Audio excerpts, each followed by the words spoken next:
Улсын хурлын дарга эрхэм гишүүдээ нэгдсэн үндэсний боловсрал шинжлэх ухаан соёлын байгууллагаас усан дорох соёлын үеийг хамгаалах доктортой хадгалах зорилгоор 2001 онд усан дорох соёлын үеийг хамгаалах конвенц батлан гаргасан.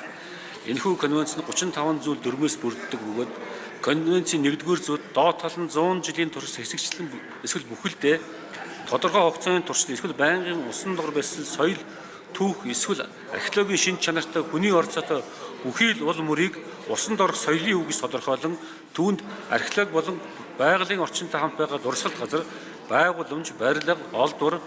хүний биеийн үлдэгдэл, археолог болон байгалийн орчинтой байгаа хөлөг, онгоц, агаарын хөлөг, бусад төрлийн тээврийн хэрэгсэл, эсвэл тэдгүүрийн аливаа хэсэг, ачаа эсвэл бусад эд зүйлс эртний түүхэнд хамаарах эд зүйлсийг хамруулахаар заасан байдаг. Монгол улсын хувьд далай тэнгис гарцгүй боловч нутаг дэвсгэрт орших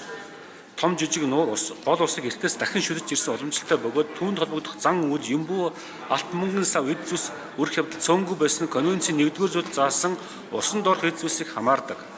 Мөн хөсгөл зэрэг нууранд хуучны усан зав зэрэг зүйлс хадгалагдсан үлдсэн байдаг бөгөөд эдгээр нь цаг хугацаа өнгөрөх тусам соёлын үеийн шинжийг олж үн цэнтэй болдог тул конвенцийн тодорхойлолт заасан дотоодын усан дорх соёлын үед хамаарна. Энэ манай улс усан дорх соёлын үеийг хамгаалах эрх зүйн зөвлөлт байхгүй болмаас эд зүйлсийг хулгайлах, эвдэн сүйдэх явдал гарсаар байна. Тухайлбал 2018 онд Завхан аймгийн Отхон сүмэн нутагт Отхон тэнгэрийн хархны бэлд орших Балдар хундаг нуурын оролоос иргэд 366 ширхэг мөнгө аяг хулгайлсан нь хувь сахиул бол илэрсэн шалгасан. Харамсалтай нь усан дорх соёлын үеийг хамгаалах эрх зүйн орчин байхгүй болмаас шүүх эдгээр эд зүйлсийг орон нутгийн засаг захиргааны байгууллага шилжүүлэн мөнгийг нь ялган зах зээлийн үнээр худалдаж зарцуулсан байдаг. Ийм тохиолдол бүр үндэсний соёлын өв сан хөмрөгийн үн цэнт байдлыг дордуулж өвийг оршин тогтоож чадваргүй устж өгөх бол үр дагавартай юм а.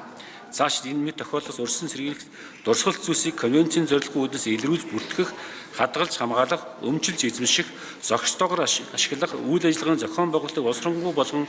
түүнтэй холбогдох харилцаа эргэцсэн хүрээнд зохицуулах асуудал тулгамж байна. Энэ асуудлыг шийдвэрлэх зорилгоор усан дорох соёлын үеийг хамгаалах конвенцийг сойрхон батлах тухай хуулийн төслийг боловсруулж, хууль заасан хугацаанд хэлэлцүүлж өгөхийг хүсье.